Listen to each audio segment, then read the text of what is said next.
The age of cheap energy is ending. How we got here for more than a century, cheap energy has been the hidden engine behind everything modern civilization takes for granted. Economic growth, technological progress, global trade, and even population expansion. From the late 1800s to the early 2000s, the world lived through an extraordinary era where fossil fuels were not just abundant, but unbelievably inexpensive. Coal powered the first industrial boom. Oil made cars, planes, and plastics possible, and natural gas heated billions of homes with ease. This was the foundation on which nations built their dreams of prosperity. But the age of cheap energy was never permanent. It was a temporary anomaly in the long story of human history. And now, the signs of its end are everywhere. Oil fields discovered in the mid-20th century are drying up faster than new ones can be found. For every barrel consumed, fewer are being discovered. The easy oil, the kind that gushed out of the ground, is gone. What's left is deep offshore, trapped in shale, or locked in tar sands, requiring enormous money and advanced technology to extract. Meanwhile, global energy demand continues to surge. Billions of people are entering the middle class, buying cars, using more electricity, and demanding the comforts once limited to the West. But the supply that once effortlessly met demand is now struggling. Governments have tried to mask these cracks with subsidies, strategic reserves, and optimistic promises about renewable energy. But beneath the surface, the basic math is shifting. Energy is becoming harder to produce, more expensive to extract, and far more vulnerable to geopolitical conflict. This isn't just an energy issue, it's an economic and societal one. Cheap energy built the modern world.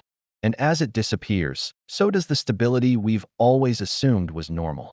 The coming oil shock.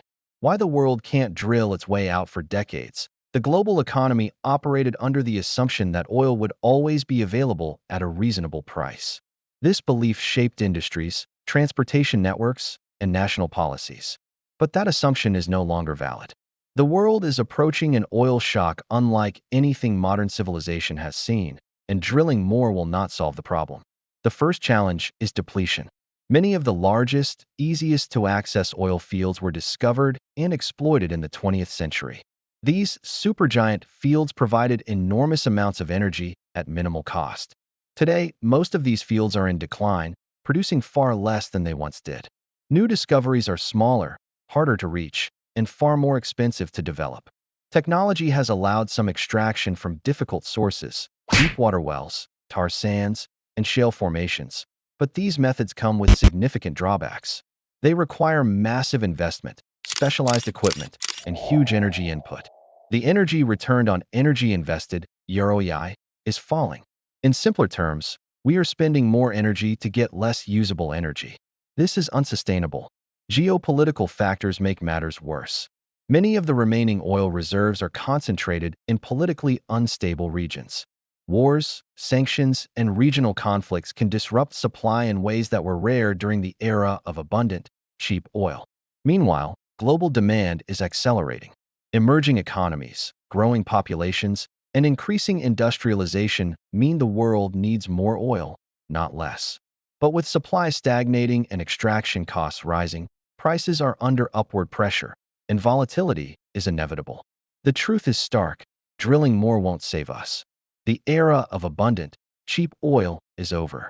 Countries and industries that fail to prepare for this new reality, through diversification of energy sources, efficiency, and localized production, risk economic shockwaves that could rival the worst crises of the past century. The coming oil shock is not a question of if, it's a question of when. The death of the grid. Why power systems are failing everywhere. Electricity powers modern life in ways most people barely notice. Lights, heating, communication, transportation, and industry all depend on a stable power supply. But across the globe, electrical grids are approaching a breaking point. Aging infrastructure, growing demand, and unpredictable climate events are combining to create a system that is increasingly fragile. Many power grids were designed decades ago when energy demand was lower, populations were smaller, and climate extremes were less severe. These outdated systems struggle to handle today's demands. Blackouts are no longer anomalies, but increasingly frequent events, from rolling outages in California to widespread failures in Europe and parts of Asia.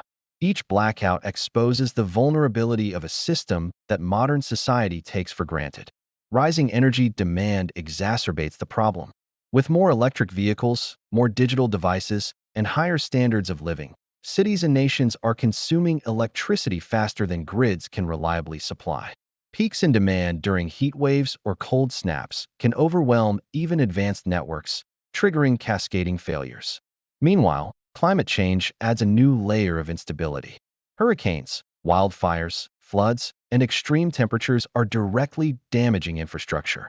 Transmission lines melt, substations flood, and energy generation falters exactly when it is needed most. Attempts to upgrade or expand the grid struggle to keep pace, both financially and logistically. Governments often rely on stopgap solutions, temporary power imports, rolling blackouts, and emergency reserves. But these measures are limited and increasingly insufficient. The reality is that the death of the grid is a symptom of a deeper energy crisis. As cheap, abundant energy disappears, maintaining reliable electricity will become more difficult, costly, and politically contentious. The failure of power systems is not just an inconvenience. It threatens economies, public safety, and social stability.